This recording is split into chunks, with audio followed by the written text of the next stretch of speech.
While I've been working on this video, I've been feeling pretty crook, which got me reminiscing about the classic series episode, Side Effects, where Ben, much like myself at time of recording, comes down with a cold which, unlike myself, results in symptoms that seriously affect each of his alien transformations. A quick walk down memory lane, I remember the first time watching this episode borrowing Season 1 on DVD from our local Blockbuster, coincidentally homesick from school with a stomach bug, laying in my parents' bedroom watching Ben 10 as a way to distract myself from how I was feeling at the time. Because my stomach wasn't all that good, I distinctly remember only being able to eat really dry, pretty bland foods. And I so distinctly remember rationing out a handful of plain crackers, trying to resist the urge to scoff them all down at once when we're introduced to this episode's antagonist in Clancy. And now and for the rest of the time, I'll always associate Clancy with wanting more dry biscuits. Let's go over the episode quickly, how Ben's cold affects some of those transformations, and afterwards speculate how the common cold may affect some of Ben's other transformations. If you haven't gone back and watched this one in a while, Side Effects, like I've already mentioned briefly, revolves around Ben catching a cold, resulting in the Omnitrix malfunctioning, giving those cold symptoms to each of his aliens. Along with a new pretty one-note antagonist in Clancy, a mutant or Osmosian with the ability to control insects. Right from the get-go, I quite like the idea of Clancy. He feels like he'd be right at home in Image Comics, Marvel or DC as a sort of run-of-the-mill villain. His unexplained existence and lack of any real backstory implies he isn't an abnormality. Other mutants with similar abilities could be running about all over the place. Which really got me thinking of later episodes like Ready to Rumble, where we're introduced to a bunch of mutant characters with unexplained origins. I'm probably focusing on Clancy a little bit too much, given his role in the episode is largely secondary to Ben feeling a bit off. I find it really interesting that in the classic series, something as simple as getting sick can affect a device like the Omnitrix so much. Given that this is the classic series and it's the prototype Omnitrix, it nicely adds to that feeling that the device isn't fully finished, which gets you thinking about what else could happen to Ben that would affect his other transformations. If he had anything else going on, would that be translated to his transformations in the same way? And at the same time, we never really got to see anything like this with the completed Omnitrix come omniverse. And would the completed Omnitrix stop Ben from getting sick in the first place, or would that just stop the same cold from affecting his transformations, separating him from the aliens? Back to the episode itself, now in addition to missed transformations, we have the setup that each alien's going to face its own set of challenges with whatever effects they get from Ben, or at least for the most part. In our first run with Clancy, Ben turns into Wildmutt, who has become nearly useless since his ability to sort of see in that very Daredevil-like vision through those gills is taken away since his gills are all clogged up. Meaning that despite being a pretty physical specimen that can rip through metal, Ben's going in this pretty helpless and entirely blind. This one's a bit gross, but gets me thinking, if it had this effect on transformations like Wildmutt, what would it do to a transformation like Stinkfly or Goop? Not to get overly ahead of myself, and I'm not entirely sure where I first heard this idea, but I've heard someone say that given how much Wildmutt is clogged up, imagine what that could do to Stinkfly's abilities. Would his goo production go into overdrive, making him way more effective? Or would he produce so much that he'd sort of clog himself up a bit and be unable to fire his own abilities properly? I myself would like to think it'd be the former and it'd just amplify his abilities more. Same goes with Goop. It's not quite the same, but I imagine his species would gain some kind of benefit from it. Maybe they're more or less stable, and in line with this episode's writing, I can imagine them kind of sneezing apart a bit. But at the same time, I can see them becoming denser or stronger, if not larger. Back to the episode itself, and going on to a nearly as yucky result with Forearms, who ends up demolishing Clancy's home. Which again, if you haven't gone back and watched this one in a while, is after the inciting incident of the episode where Clancy terrorizes the demolition company who are trying to knock down his home. So thanks to Ben, despite Clancy's efforts and the only real motivation this villain had in this episode, his home is leveled anyway. There's not a lot of effects on Forearms, his colour is a bit off, and he develops these hives along with these intense sneezing fits. All things considered, Forearms has not got it quite as rough as Wildmutt. Going back and rewatching this Forearms sequence, I'd forgotten how different classic series Forearms' voice was episode to episode. I can't help it, I'm sick.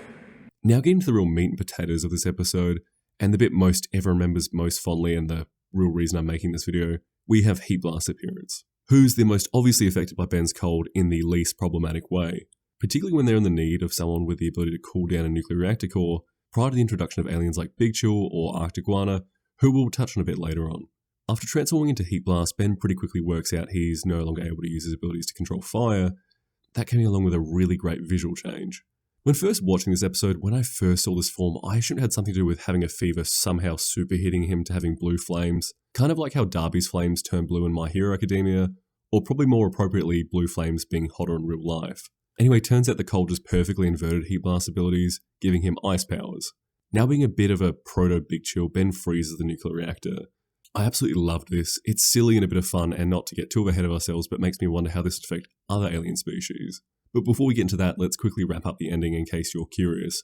After all of that, to wrap up the episode, Clancy sort of ambushes everyone out of nowhere, I should have touched on it earlier, but it's not entirely relevant to the point of the video, but relevant to the episode. Ben had a jar of this stinky cold medicine that he uses to attract the bugs off of Clancy, with him then tossing it off of a cliff, leaving a Clancy with no bugs and therefore seemingly no functional powers, before Max clocks him in the head.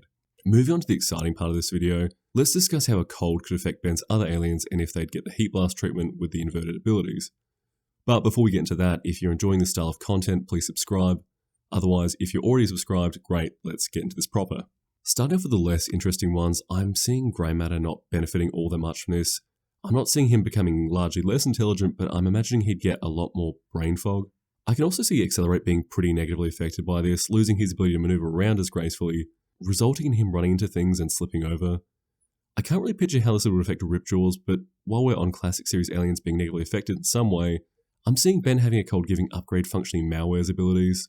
So while it's sort of a negative effect, it also has a nice way to invert his abilities in a sort of heatblast way, meaning he absorbs and disintegrates machinery rather than upgrading it. I can also see this resulting in upgrade being that yellow or red-like malware, but most likely yellow. I've covered most of them, so why not all the classic series aliens before we move on to a sort of less structured version of this list? I'm seeing Ghost Freak now producing ectoplasm. I'm not sure if this would be an advantage or disadvantage, but I can just definitely imagine him leaving this glowing substance all over the place. As for the classic series additions after the original 10, pretty clean cut. I can see Spitter getting a massive boost to his abilities, overflowing with that sort of green goop that we spoke about, sort of similarly with Stinkfly, whereas Arctiguana, if we want a nice simple answer, would get the reverse of Heatblast and become a sort of fire lizard. Now going into that sort of less structured territory I spoke about, Big Geo like Arctiguana would have his abilities reversed, making him a sort of fire moth along with NRG now perpetually freezing things. I don't know exactly how that would work, but I'm imagining he sort of nullifies radiation as opposed to shooting it out. I'm picturing Humongousaur now rather not growing, but shrinking just a little bit, not becoming comedically small, but maybe just a little bit bigger than forearms. I imagine Lodestar's magnetism goes a bit haywire and he's now permanently a magnet with all sorts of metals rushing towards him uncontrollably. I'm not all too sure as to why I think this, but I imagine Wrath becomes really timid and docile, feeling more sorry for himself than anything. Moving on to Omniverse, I can see Bullfrag and Topic gaining from this. I'm imagining Bullfrag sort of swells up and becomes a sort of poisonous cane toad kind of guy, and Topic just becomes even more horrifying to look at. Beyond that, I think the only one I can really think of that would have a hugely potential positive effect is Gutrot, and who in a similar way to that Stinkfly idea would at worst overproduce gases, becoming an issue, or at best just becoming a wildly more efficient version of itself. Jumping back a bit, I can see Armadillo losing the ability to control his drill arms with them going off seemingly at random. Maybe kind of like a sneezing fit. Actually, maybe Spider Monkey's webbing gets a bit of a boost, that or it gets stuck. I think as far as what sets Heatblast apart is not being so organic, so I'm thinking even a species like Spider Monkey getting more webbing, that's one upside while they're still getting less out of it, since even with that more webbing, they're still sort of sick. Actually, speaking of less organic guys, and one that's made up of rocks in a similar vein to Heatblast, Gravitac's abilities would surely get inverted. So rather than controlling gravity, and perhaps in a bit of a stretch in comparing gravity to space, and the opposite or counterpart of space being time, so maybe Gravitac can sort of selectively control time in an area.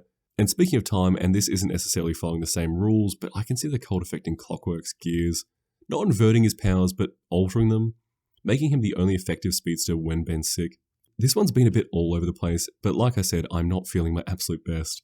I hope you enjoyed my ramblings either way. If you have any suggestions for how sick aliens would have their abilities affected, I'd love to hear them. I'd be particularly curious on how it would affect aliens like the worst, but I just couldn't come up with anything I enjoyed so much. If you've made it this far and aren't subscribed, please do so. Either way, I really appreciate you being here. Thanks for watching.